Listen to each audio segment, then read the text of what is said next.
Good morning. Happy Wednesday. It's good to see you all again. And you're seeing me if you are in Mrs. Lopez or Mrs. Souza's class, because we are going to do something special and rotate who reads some of the books in our Toy Story series. So this will be the first book.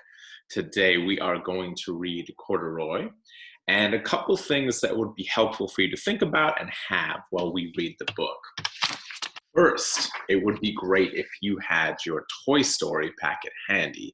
In fact, it might almost be good, as I am reading the book to you, turn to the very first narrative organizer and get ready to fill out some of the things as I am going through the book. Now, you don't want to just completely get ready to fill in everything as I'm reading the book. You want to listen to it first, and then maybe jot in just a couple notes as you're listening to it, so that you can go back and then fill in your full thoughts later. Okay, so you have this ready. I've got our Corduroy book, the story of a bear who is just seeking a home. And for this story, I thought it was appropriate that I have two of my own stuffed animals with me for this read. We've got Rufus, the whale shark, and we've got Reggie, the sea turtle. All right, with that, let's begin. Corduroy.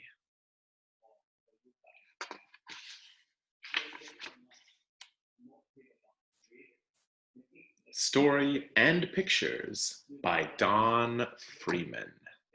Ooh, interesting. Author and illustrator. That's a rare combo. Don Freeman. Corduroy is a bear who once lived in the toy department of a big store. Day after day, he waited with all the other animals and dolls for somebody to come along and take him home.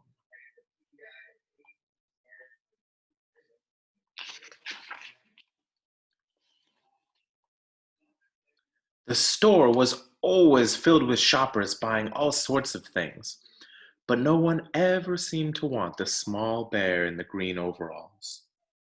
Then one morning a little girl stopped and looked straight into Corduroy's bright eyes. "Oh, Mommy," she said, "look, there's the very bear I've always wanted." "Not today, dear," her mother sighed. "I've spent too much already, and besides, he doesn't look new. He's lost the button to one of his shoulder straps."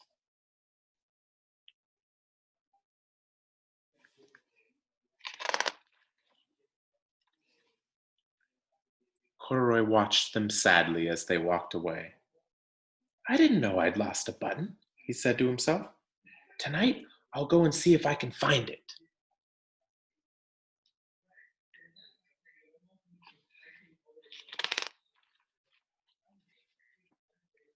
Late that evening, when all the shoppers had gone and the doors were shut and locked, Corduroy climbed carefully down from his shelf and began searching everywhere on the floor for his lost button.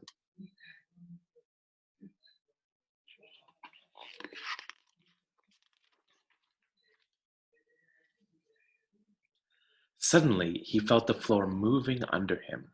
Quite by accident, he had stepped onto an escalator, and up he went. Could this be a mountain, he wondered? I think I've always wanted to climb a mountain.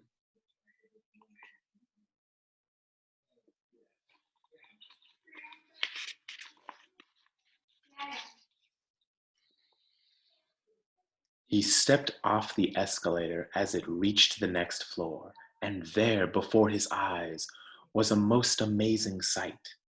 Tables and chairs and lamps and sofas and rows of beds. "This must be a palace," Corduroy gasped. "I guess I've always wanted to live in a palace." Hmm.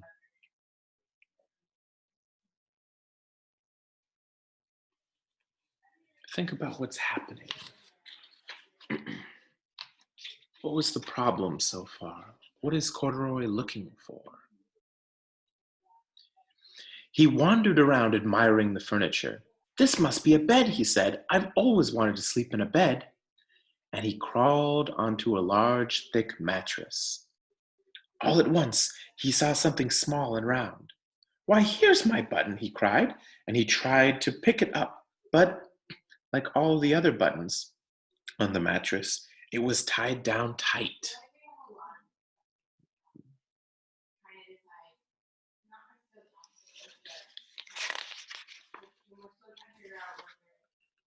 He yanked and he pulled with both paws until, pop, off came the button, and off the mattress Corduroy toppled.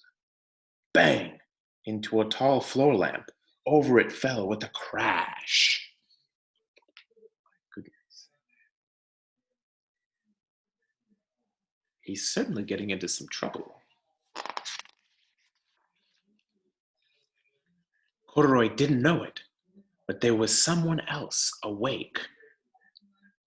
In the store, the night watchman was going was going his rounds on the floor above. Hmm. The night watchman was going his rounds on the floor above. Interesting sentence. When he heard the crash, he came dashing down the escalator. Now, who in the world did that? He exclaimed. Somebody must be hiding around here.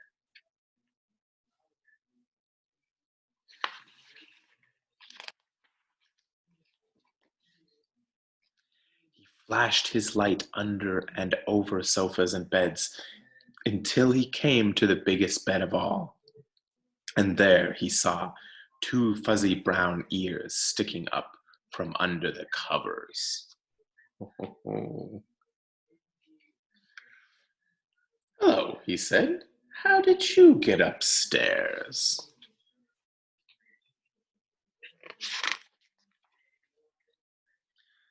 The watchman tucked Corduroy under his arm and carried him down the escalator, and set him on the shelf in the toy department with the other animals and dolls. It's back where he started. Hmm.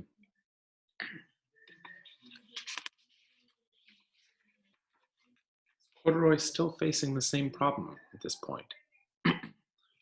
He's still longing for something. Corduroy was just waking up when the first customers came into the store in the morning, and there, looking at him with a wide, warm smile, was the same little girl he had seen only the day before. I'm Lisa, she said, and you're going to be my very own bear. Last night I counted what I've saved in my piggy bank, and my mother said I could bring you home.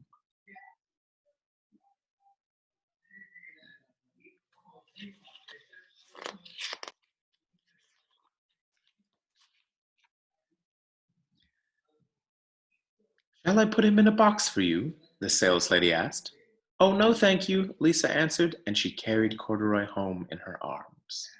She ran all the way up 4 flights of stairs into her family's apartment and straight to her own room.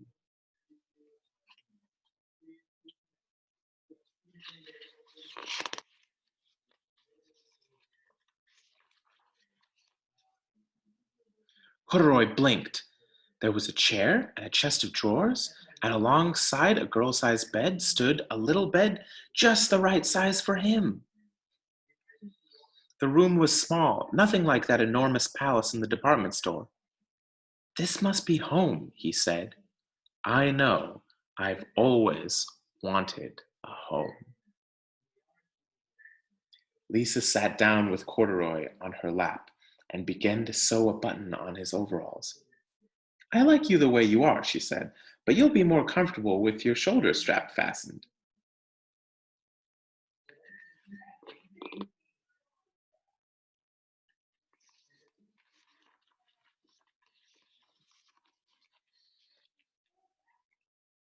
You must be a friend, said Corduroy. I've always wanted a friend. Me too, said Lisa, and gave him a big hug.